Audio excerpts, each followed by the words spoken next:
Assalamualaikum warahmatullahi wabarakatuh. Shalom, Om Swastiastu, Namo Buddhaya, salam kebajikan. Perkenalkan, saya Razaka Haris, NIM 153210056, akan berbincang mengenai hal yang sangat penting bagi mahasiswa ilmu komunikasi. Manusia selalu membutuhkan komunikasi dengan orang lain. Sebagian besar aktivitas manusia ditandai oleh kegiatan berbicara. Dengan berbicara, manusia dapat mengungkapkan diri, mengatur lingkungan, dan menciptakan suatu budaya. Kemampuan berbicara bisa jadi bakat, namun keahlian berbicara yang baik membutuhkan pengetahuan dan latihan. Sayangnya, banyak orang lebih memperhatikan penampilan fisik daripada kemampuan berbicara yang baik.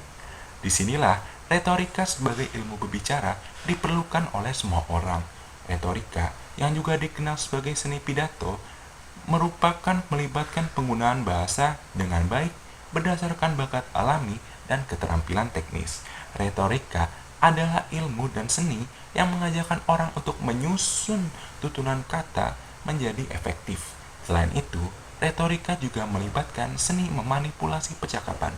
Retorika dikenal sebagai tradisi yang melahirkan kajian ilmu komunikasi. Titik tolak retorika adalah berbicara, yakni mengucapkan kata atau kalimat kepada seseorang atau sekelompok orang. Untuk mencapai suatu tujuan tertentu, berbicara adalah salah satu kemampuan khusus pada manusia. Unsur pendukung retorika adalah sebagai berikut: bahasa, etika, dan nilai moral, penalaran yang benar, pengetahuan yang memadai. Menurut Cicero, retorika memiliki dua tujuan pokok, yaitu suasio, anjuran, dan disuasio, penolakan. Tugas para orator adalah mengajar, menghibur, dan menggerakkan pendengar.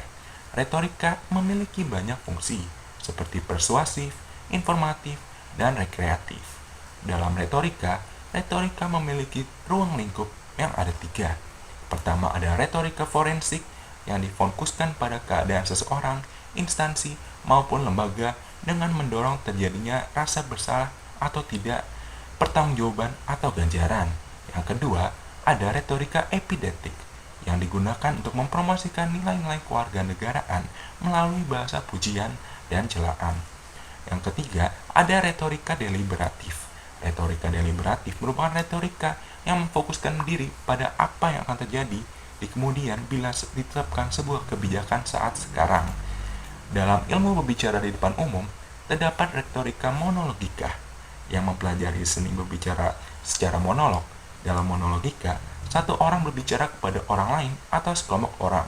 Ada beberapa jenis pidato, seperti pidato impromptu yang terjadi secara tidak terduga, pidato manuskrip yang menggunakan naskah dari awal sampai akhir, atau pidato memoriter yang ditulis dan diingat.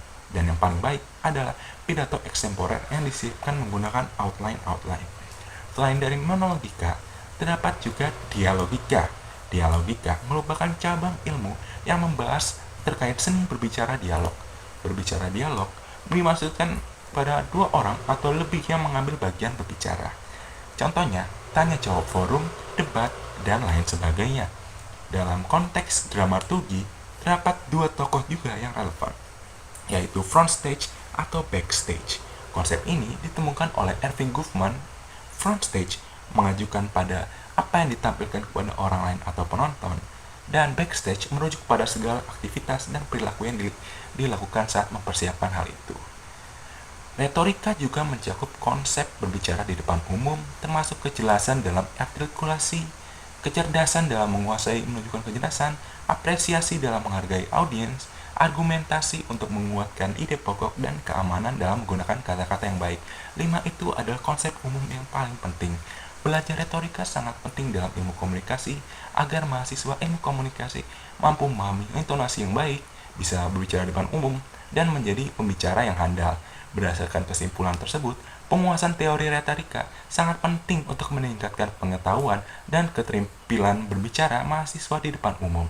Saya Razaka Haris, dalam ujian akhir semester retorika, mengakhiri pembicaraan. Terima kasih banyak atas waktunya. Wassalamualaikum warahmatullahi wabarakatuh.